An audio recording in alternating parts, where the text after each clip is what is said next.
ખેરાલુના દેસાઈવાડા મહિવાડવાસમાં એક જૂનું ને જર્જરિત થયેલું 2 માળનું મકાન વહેલી સવારે ધરાશાયી થયું.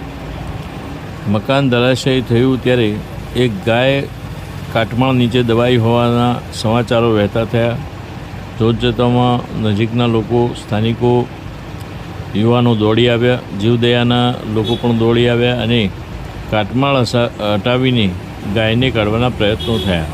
નગરપાલિકા તરફથી પણ તાત્કાલિક સભ્ય શ્રી છગનભાઈ ચૌધરી સહિત કર્મચારીઓ પણ દોડી આવ્યા હતા અને ભારે જહેમત બાદ કાટમાળ ખસેડી ગાયને બચાવી લેવાઈ હતી.